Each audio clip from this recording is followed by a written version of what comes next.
welcome to Mustang News. I'm Caroline Harden here with Joy Parrish. Today's stories include MCHS Prom, AP exam preparations, and the USC Ice Bucket Challenge. We'll listen more here on Mustang News. Middle Creek's 2025 prom theme is Enchanted Garden. All juniors and seniors who are in good standing with their respective dues, fees, and fines paid, including the completion of the ACT, which juniors were required to take, are invited to attend prom at the Raleigh Union Station on May 3rd from 8 to 11 p.m.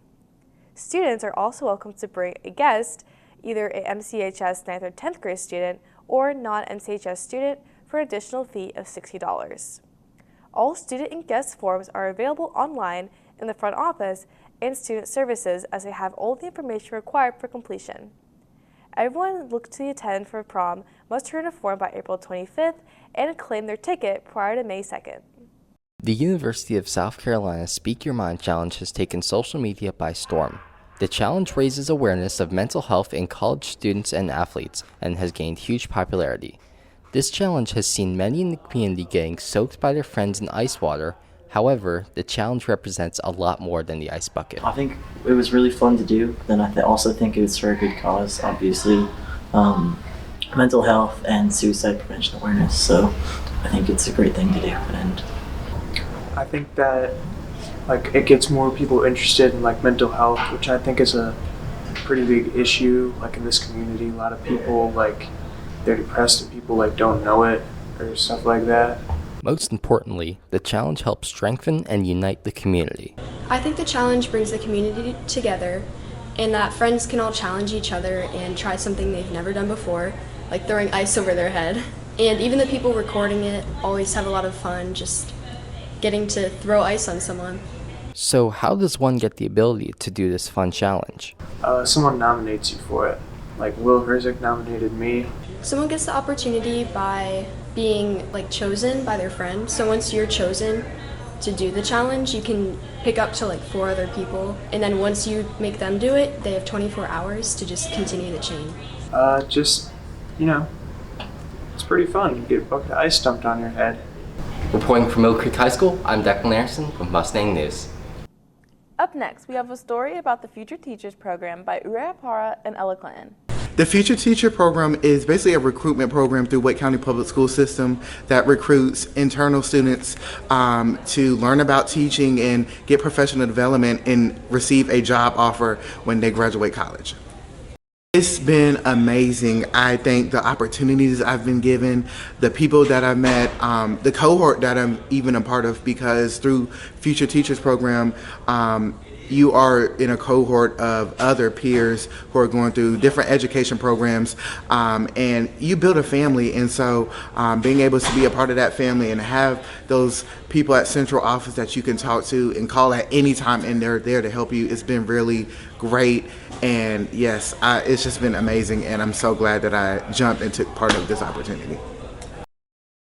Definitely worth it. I just think that I've grown so much as a person, as well as a pre-service teacher, or now a teacher that's about to enter the classroom. Just the information that I've received and the amount of knowledge that I've gained and been able to pull on from people at central office, as well as my mentors or my peers. It's just been really good, especially as I've been going through student teaching here at Middle Creek High School.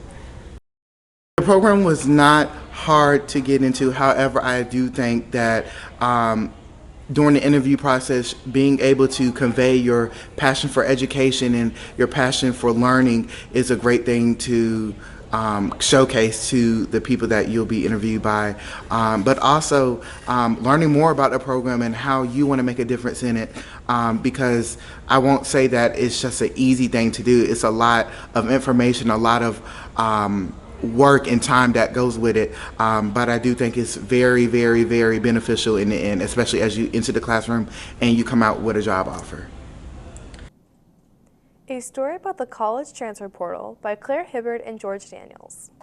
Hello, my name is George Daniels, and today I got to talk to some students and college basketball fans about how they feel about the transfer portal and NIL in college basketball.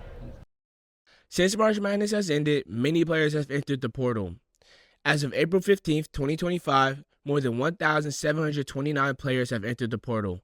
Some players have actually entered the portal while their team was still playing. The richer schools can just throw a bunch of money at a 20-year-old and get them to sign. Players just be transferring even though they're in a good position just for the money. So I feel like it's bad for college basketball overall. I think overall it's a good thing, but it creates the leagues to be top heavy. So all the blue bloods and the teams that are already at the top will just keep getting stronger. The transfer portal and NIL continue to change the college basketball landscape every day. Coaches now have to battle to even retain some of their own players. I'm George Daniels, and this is Mustang News.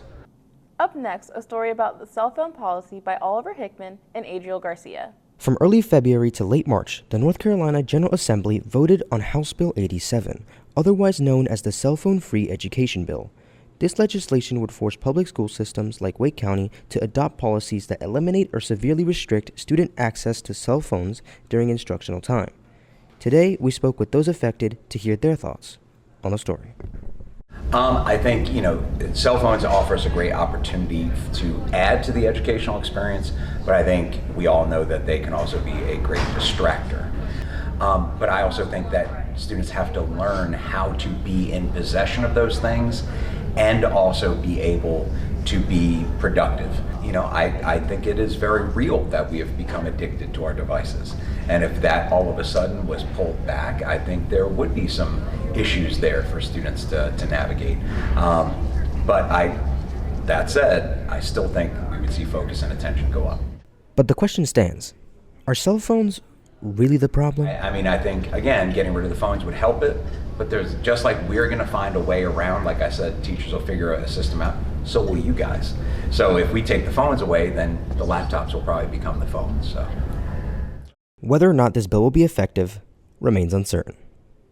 Adriel Garcia, Mustang News. Now, a story about the DMV wait time by Travis Chapman, Wyatt Kelly, and Sam Schuster. Hello, I'm Wyatt Kelly. All the DMVs in North Carolina are currently overbooked and understaffed. So if you're planning on going anytime soon, you better be prepared to wait. I got my license, my full license, a few days ago. I was there for 5 hours, 5 straight hours waiting to get in. It was disgusting. If you decide to book ahead of time, you probably won't find any DMV appointments available sooner than 3 months out, likely due to staff shortages, as some locations have just 8 employees working 15 different stations. That's why I was there for so long, is because I couldn't get an appointment scheduled, so I had to do a walk-in.